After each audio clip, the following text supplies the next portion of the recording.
Hello there, and thanks for joining us. This is The World Now on TVC News. Russia has taken the presidency of the United Nations Security Council despite Ukraine urging members of the council to block the move. Each of the council's 15 members take up the presidency for a month on a rotational basis. And the latest development now means the United Nations Security Council is being led by a country whose president is the subject of an international arrest or arrest warrant for alleged war crimes. The International Criminal Court, which is not a UN institution, issued the warrant for President Vladimir Putin last month. And despite Ukraine's complaints, the US says it couldn't block Russia, who is a permanent council member, from assuming the presidency. The other permanent members of the council are the UK, the US, France, and China. The last time Russia assumed presidency of the council was in February 2022, and that was the same time it launched a full-scale invasion of Ukraine. I have joining me now a security analyst here in Lagos. He joins via Zoom. Ambrose Igboke will be speaking about this latest development of Russia in the UN Security Council, of course, amidst the Russian invasion in Ukraine. Thank you for joining us, Mr.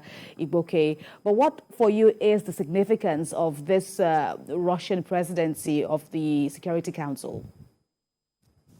Well, it's points to one thing, and one thing clearly, that the way the United Nations is constituted, that the permanent members, the 5 permanent members of the United Security Council of the United Nations, who have veto power, are above the law.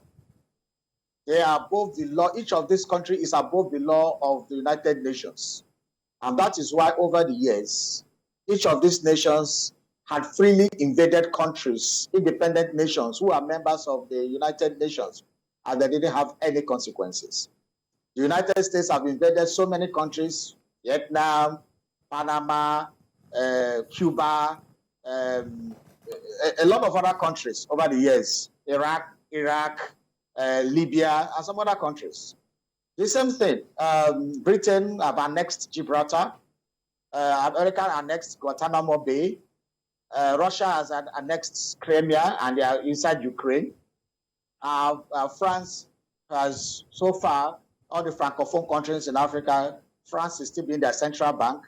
And so basically, the countries that make up the 5 permanent members of the Security Council of the United Nations are above the law of the United Nations. So when things come to the table that has issues of the meting punishment and having them take consequences for the action, it is not tenable because they just simply veto it.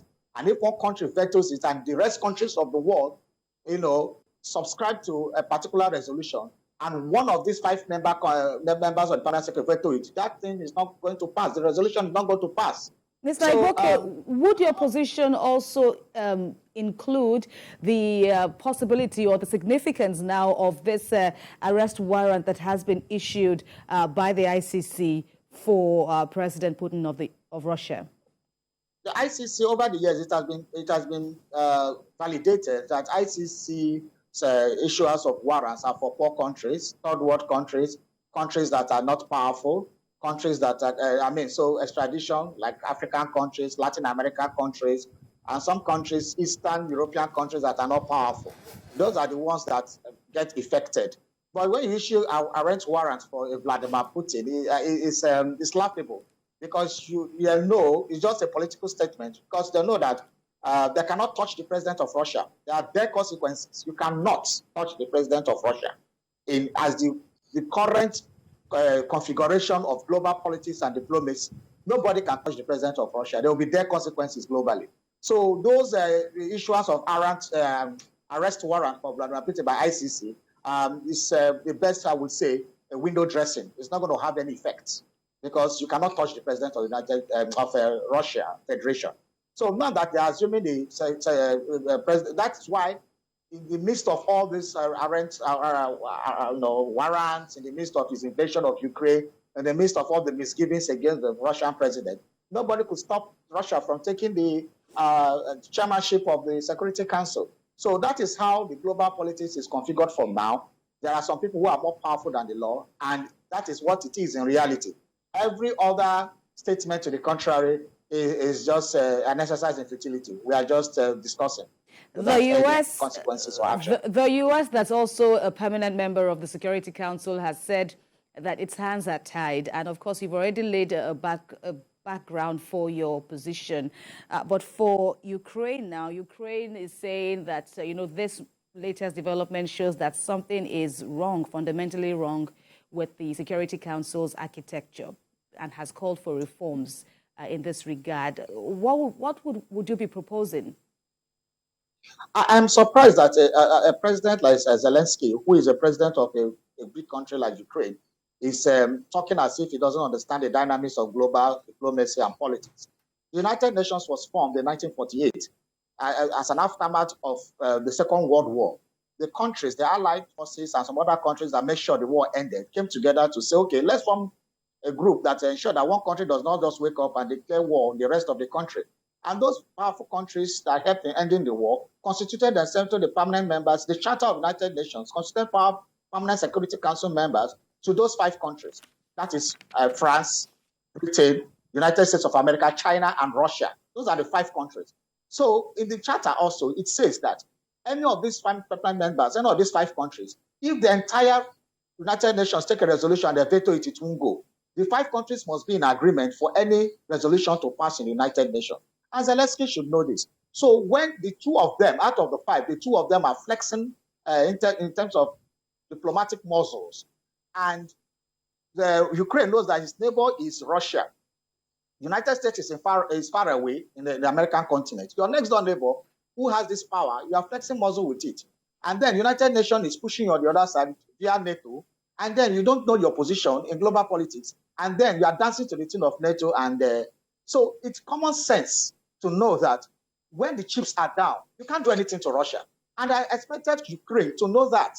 Just like you cannot do anything to the United States of America if they decided they have invaded so many countries in all other pretenses. In 2001, they went into Iraq looking for weapons of mass destruction as a pretext. And after they found nothing. And they owned up that there was nothing. So these countries are very powerful.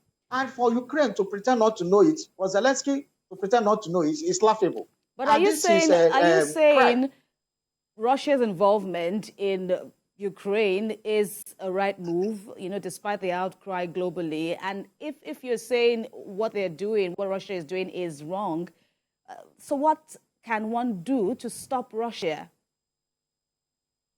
The word sovereignty of countries as charter in the United Nations has its limitations, because these 5 countries can wake up any day and invade a sovereign nation. At that point, they'll whip up any excuse and call it that it's for global peace, security, peace. Some people even say sometimes America advanced that they want to go and install democracy in another sovereign nation. So they come up with all excuses. The Russian has come up with an excuse that Ukraine wants to join NATO.